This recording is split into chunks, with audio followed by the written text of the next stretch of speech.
So today we're celebrating the third Sunday of Easter, and you may have noticed over the following Sundays or the past Sundays that the readings that follow is a typical to hear another story of Jesus' resurrection. And today we're delving into St. Luke. While it differs slightly from others, it's closely tied to the Gospel of John, with both authors finding similarities in their narratives. After Jesus' resurrection and subsequent events, many months and even years passed, and the communities preserved and shared the most impactful resurrection stories. The evangelists selected the resurrection stories they deemed significant to emphasize. And in Luke's account, we see what he considers crucial for a Christian to remember. These stories remain cherished and retold year after year following Easter Sunday, and that's thanks to the pivotal role of our gospel writers. So what do we know about Luke? Luke was a physician and the sole non-Jewish writer in our sacred scriptures, spanning both the Old and the New Testament.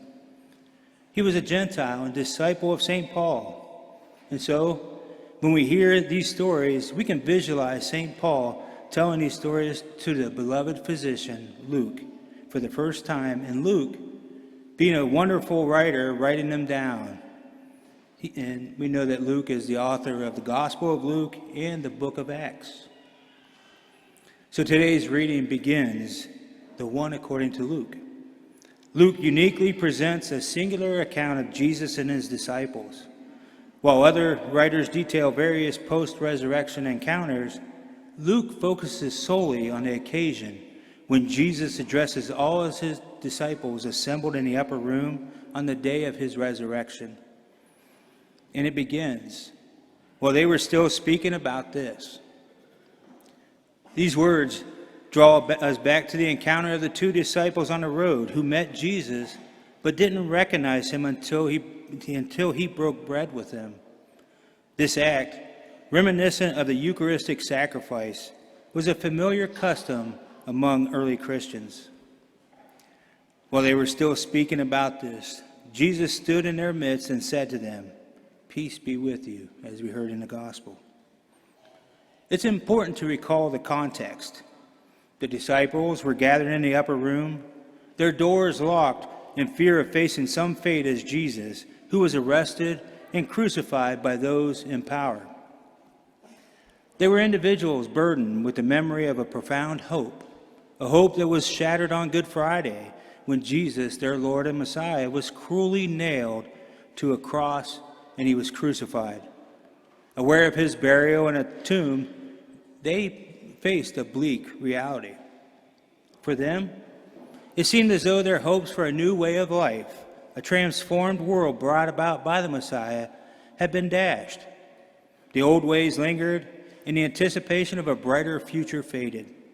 Yet, at the core of their despair lay the recognition that God had intervened, and his Son had left an indelible mark on the world. But how were we expected to feel witnessing this ruthless execution? They were overwhelmed with despair and consumed by guilt. Their anguish stemmed from the fact that they had all fled, except for his mother Mary, John, Mary Magdalene, and a handful of other women. They hadn't witnessed his final moments and were left grappling with uncertainty. Rumors circulated, sparked by the testimony of the two disciples who claimed to have encountered the living Jesus. This passage from Luke is truly remarkable, as it reveals that Jesus actively seeks us out when we are troubled with doubts, uncertainties, and the pains of life. In moments of confusion and when it seems as if even God has turned away from us, Jesus appears unexpectedly. He manifests in our midst, offering words of solace and reassurance. Peace be with you. So what kind of peace does Jesus offer? What Jesus offers is not man's peace. It's not merely a temporary ceasefire, a respite between conflicts that inevitably resume. It's not the fleeting peace of human endeavors. Instead, It's the profound shalom, the peace of God spoken of in the book of Genesis. This is the peace that humanity has long yearned for, a harmony between God and humanity. It's a peace that transcends mere absence of conflict. It's about mutual forgiveness, caring, and sharing. It's about ushering in a new world that God envisioned, where war has no place and only genuine harmony prevails. So when Jesus declares, "Peace be with you," it's a call to bring God's peace to all, not just to a select few. It's a reminder that this peace isn't confined to a small tribe of Hebrews. It's a universal aspiration that all of us should strive for. Jesus goes on to instruct his disciples not only to receive this peace, but also to spread it to all people in all nations. But what exactly is this peace? Some might believe that peace is merely about self-control or improving our quality of life. It may seem like an abstract concept, something intangible that can be achieved through cooperation with God. But peace is not just a concept or an organized effort. It is Jesus himself. Peace is a person. It is God. It's not about forcing people to come together and declare, "Well, let's have the peace of God." Instead, Jesus reveals that he has risen from the dead, assuring us of his eternal presence, his promises to never leave us, remaining with us always until the end of time. He invites us to open our hearts and welcome him in. When we turn to him in our times of trouble, his comforting presence is with us. This is why he asked the disciples, "Why are you troubled? I am here." Jesus goes to great lengths to assure his disciples that he is not a ghost, dismissing any notions of a spiritual or otherworldly presence. He emphasizes his tangible reality, having died and risen again, now present with them always, even until the end of time. Despite his reassurances, doubt still lingers among some. Jesus takes the time to sit with them and patiently explain the situation. To further affirm his physical presence, he asks for something to eat, and he accepts a piece of baked fish from them and consuming it in their presence. And then, of course, the memory of who they were. They were those who loved Jesus, who left everything to follow Jesus, who walked with him, sat in the evenings and listened to him, who saw him rejected, and who saw him and the people he met fall in love with him because of his gentle, forgiving kindness and his compassion. And they knew that this was a man who was more than a man, because the acts that he did came from the heart of God himself. As Jesus accepted the humble offerings of food, the disciples were transported back to the Last Supper, where he had instructed them to one another deeply. He taught them that by loving as he loves, by giving sacrificially, and by laying down their lives as he did, they would encounter the living presence of God and possess a gift to share with the world, and that is the life of Jesus, the Son of God. Filled with immense joy and happiness, the disciples continued to learn from Jesus, receiving profound lessons from him.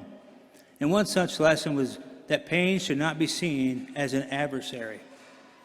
Pain, when faced together with Christ, serves as a catalyst, shaping us into the individuals we desire to be deep within our hearts. Resilient beings capable of confronting life's challenges and transforming adversity into invaluable experiences. It's about embracing and overcoming obstacles, combating the pervasive selfishness that plagues our world, and clearing a path for the profound peace of God to spread throughout our lives. The issue with the world today lies not in its inherent goodness or badness, but in its overwhelming clutter. People have lost sight of life's simplicity, and it is this very simplicity that Jesus strives to teach us. So do you desire to comprehend the essence of life? Love one another, care deeply for each other, Be willing to make sacrifices for one another. Through these acts, you will come to realize that God is ever present, guiding you forward. In his presence, fear loses its grip. Not even death itself can cause apprehension. For within God, there is no true end, only a transition from one life to another. This is the message that Jesus imparts, a message echoed by Luke. Luke's life journey led him to discover in the Hebrew people the beginning of answers to his deepest questions and pains. Through them, and ultimately through Jesus, he found clarity. Now he shares with us all that it means to truly be a follower of Christ. As we carry on with the Easter season, let's hold on to the truth that love, peace, and grace abound. These precious gifts are not meant to be kept solely for ourselves, but to be shared generously with one another.